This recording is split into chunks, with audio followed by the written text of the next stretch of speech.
Hello, good afternoon. How are you today? It's Wednesday, August the 12th, the year 2020. I'm Pastor Holly McKim. I'm coming to you Facebook Live from Hudson United Methodist Church. It's midweek manna time.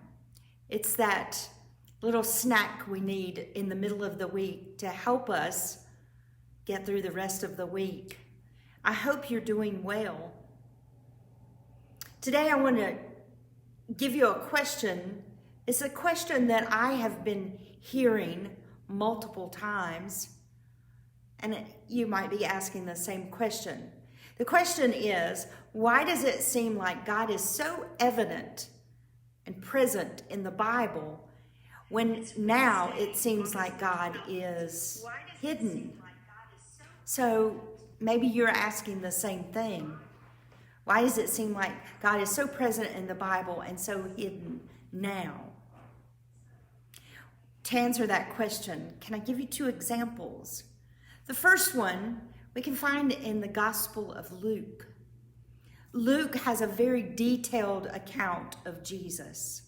In the very first 3 chapters, we have the birth of Jesus, the birth narrative in chapters 1 and 2. At the end of chapter 2, the whole narrative takes a large leap in time. We go from Jesus' birth to Jesus going to the temple and being left at the temple by himself when he's 12 years old. So we go from birth to 12 years old. Then there's another large leap to chapter 3. And Jesus is 30 years old when he's baptized by John the Baptist. An 18-year gap in the story. Henry Nouwen says we mostly think about Jesus' words, those red letters in those old Bibles that we have. Jesus' miracles, his passion, his death, and his resurrection. When in truth, we really don't know much about Jesus' day-to-day life, about his life, 33 years. We don't know much about, even in a very detailed account of Jesus in the Gospel of Luke. We don't know the day in, day out. What we do know is Jesus lived in a very small town. It was kind of a podunk town. Can we say that? In the South, we might say it was a redneck town. It wasn't a great city. He didn't go to great events, and he wasn't around great and grand people. He lived a very simple, can we say unspectacular life, rather ordinary life. The other example I want to give you is in the Old Testament. It's in the book of 1 Kings, somewhere about chapter 19. We read about Elijah. Elijah is a prophet for God. Elijah has a confrontation with 450 prophets of Baal and 400 prophets of Asherah, and they all end up dead. Well, these prophets, the 450 of Baal and the 400 of Asherah, are prophets on the side of Jezebel. And when she finds out that they are all dead, she threatens Elijah's life. And Elijah knows from previous experience that she means what she says. So what does Elijah do? Elijah runs. Elijah runs for his life. And he eventually gets to a cave and he decides to hide in the cave. And God says to him, Elijah, come and stand outside of the mountain. The Lord is passing by. The Lord saying, I'm going to be present with you, Elijah.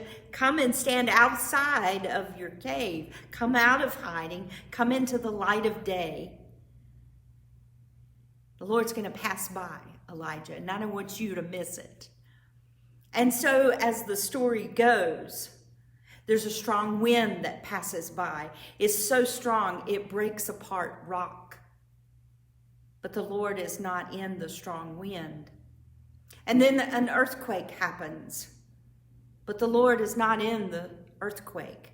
And then there's a fire that consumes everything around. Not Elijah, but God is not in the fire. And then after the fire, the Common English Bible translates it, there was a sound, a thin, quiet sound, the voice of God. Now, those two examples, the life of Jesus in detail in the Gospel of Luke, but it has big time gaps in it. And the story of Elijah in the presence of God. But God is not in those large happenings, those large events, those large, loud events, the strong wind that breaks rocks, the earthquake, the fire. God's not in those. God's in the small, the still, the tiny, the quiet voice. So why do we feel that God is not present with us today, right now? Maybe that's a better question than us asking, well, why was God so present in the Bible, but it seems like God's hidden now? Well, why do we feel like God's hidden now? I'm here to tell you, God is present with us. God is very real and present now. Maybe it's us. Are we looking into the great and the grand places? Are we looking to the great and grand events in society? Are we looking to the great and the grand people for those people to announce that God is here? Or followers of Jesus Christ, perhaps we need to look closer into a simpler, unspectacular, maybe ordinary things around us. Perhaps we need to tune our ears to the still, the small, the tiny, the quiet voice of God.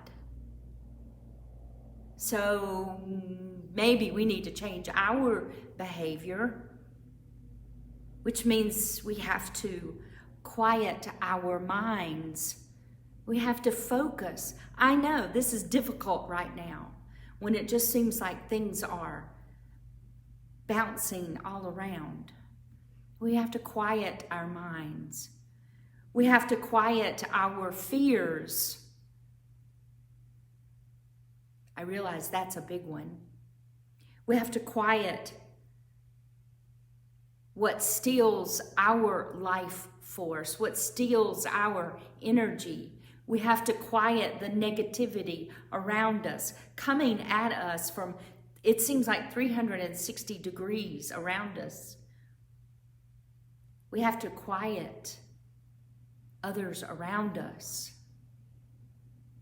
You see, God is present with us, but we have to be willing to be present with God. Elijah wanted to hide from Jezebel, but he couldn't hide from God. We know lots about what Jesus did and what Jesus said.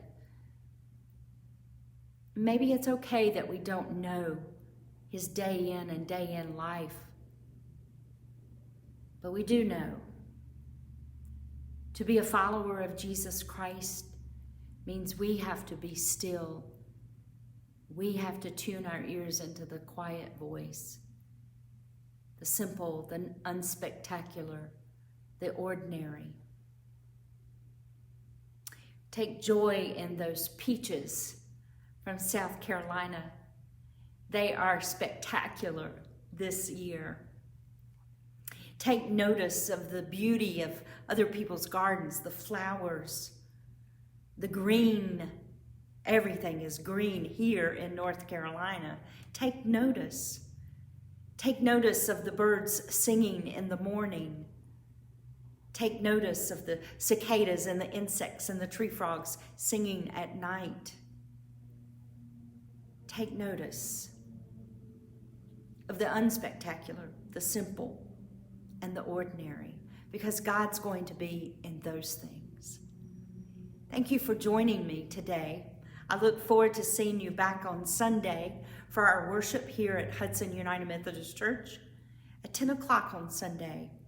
You can catch us on Facebook Live and on our YouTube channel. Blessings to you, friends. Thank you for joining me. Bye for now.